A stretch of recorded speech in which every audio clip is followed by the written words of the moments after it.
میرا عزیزو، اللہ کا ڈر دلوں کے اندر پیدا کرو، اس ذات کا خوف دل و دماغ کے اندر ہونا چاہیے۔ اگر دل کے اندر ذات باری تعالیٰ کا ڈر نہیں ہوگا، خوف نہیں ہوگا، تو پھر انسان فساد کی طرف جائے گا، گناہوں اور معصیتوں کی طرف جائے گا۔ اللہ رب العزت والجلال نے انسان کو یوں ہی نہیں چھوڑ دیا، اس کا ایک مقصد ہے، ایک مشن کے تحت انسان کو دنیا کے اندر بھیجا گیا ہے، اور وہ مشن ہے عبادت خداوندی۔ اس کو انسان کو انجام دینا پڑے گا۔ اگر انسان اسی میں لاپرواہی کرے گا تو پھر انسان کا مقصد ہی ختم ہو جائے گا۔ میرا عزیزو، اللہ سے ڈرو، اس کا ڈر دلوں کے اندر پیدا کرو۔ اس کی پکڑ کب آ جائے، کس انداز سے آ جائے، انسان کو احساس تک نہیں ہوتا ہے۔ قرآن کریم کہتا ہے سنستدرجہم من حیث لا یعلمون، ہم ان لوگوں کی پکڑ اس انداز سے کرتے ہیں اور اس طریقے سے رفتہ رفتہ کرتے ہیں کہ اس کو احساس نہیں ہوتا ہے۔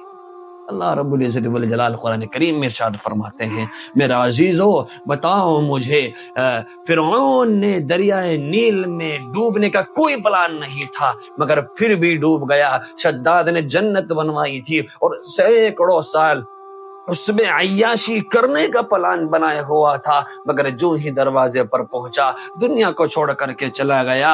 اس سے آگے نمرود نے اس دنیا میں بادشاہت کا ایک لمبا نظام پلان کیا ہوا تھا، مگر کیا ہوا، ایک مچھر کے ذریعے سے اس دنیا کو چھوڑ کر کے چلا گیا۔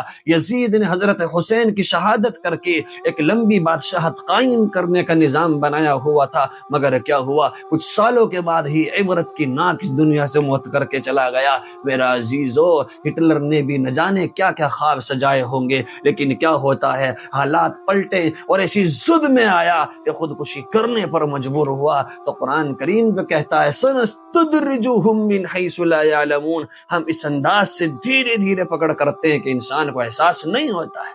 میرا عزیزو، جب وہ پکڑ آتی ہے تو انسان کا دھن دولت جائیداد عہدہ اور منصب وسائل تمام کی تمام چیزیں رہ جاتی ہے، سارا غرور، سارا تکبر، سارا گھمنڈ، ساری انا سب یہی رہ جاتی ہے، کوئی چیز کام نہیں آتی۔ اگر آتی ہے تو پھر انسان کا کردار اور اس کے اعمال کام آتے ہیں۔